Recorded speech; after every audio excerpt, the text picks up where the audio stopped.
Video को share करने से पहले पूरा देख लें, तभी आपको ये कहानी समझ में आएगी। उर्दू का मशहूर अफसाना निगार सादत हसन मंटो लिखता है कि मैं शदीद गर्मी के महीने में हीरा मंडी चला गया। जिस घर में गया था वहाँ की नायिका 2 अदद विंडो एयर कंडीशन चलाकर अपने ऊपर रजाई ओढ़कर सर्दी से कपकपा रही थी। मैंने कहा कि मैडम 2 एसी चल रहे हैं, आपको सर्दी भी लग रही है, आप एक बंद कर दें ताकि आपका बिल भी कम आएगा। तो वो मुस्कुराकर बोली कि असा केड़ा है बिल अपनी जेब विचों देना है। मंटो कहते कि काफ़ी साल गुजर गए और मुझे गुजरांवाला असिस्टेंट कमिश्नर के पास किसी काम के लिए जाना पड़ गया। शदीद गर्मी का मौसम था। साहिब जी शदीद गर्मी में भी पेंट कोट पहने बैठे हुए थे और 2 विंडो एयर कंडीशन फुल आबोताब के साथ चल रहे थे और साहब को सर्दी भी लग रही थी। मैंने कहा कि जनाब एक एसी बंद कर दें ताकि बिल कम आएगा। तो साहब बहादुर बोले असा केड़ा है बिल अपनी जेब विचों देना है।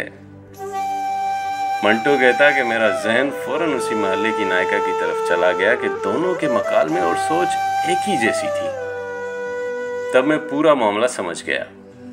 यानी इस मुल्क के तमाम इदारे ऐसी नायका सोच रखने वाले अफराद के हाथों में। कायद-ए-आज़म मोहम्मद अली जिन्ना की ये आदत थी कि कमरे से निकलते वक्त बिजली के सारे बटन बंद कर दिया करते थे। अपने घर में हो, मेरे यहाँ हो या किसी मेज़बान के घर में, हर जगह उनका यही मामूल होता था। और जब मैं उनसे पूछता कि आप ऐसा क्यों करते हैं, तो वो कहा करते थे कि हमें 1 वोल्ट भी ज़ाया नहीं करना चाहिए। मैं उनसे आखिरी बार 31 अगस्त 1947 को गवर्नर जनरल हाउस में मिला था। हम कमरे से निकले तो वो मुझे सीढ़ियों तक छोड़ने आए और कमरे से निकलते वक्त उन्होंने हस्बे आदत खुद ही तमाम स्विच ऑफ किए। मैंने उनसे कहा जनाब आप गवर्नर जनरल हैं और ये सरकारी क़यामगाह है, इसमें रोशनियां जलती रहनी चाहिए। कायद ने जवाब दिया कि ये सरकारी क़यामगाह है, इसलिए तो मैं और भी मोहतात हूँ। ये मेरा और तुम्हारा पैसा नहीं है, ये सरकारी ख़जाने का पैसा है।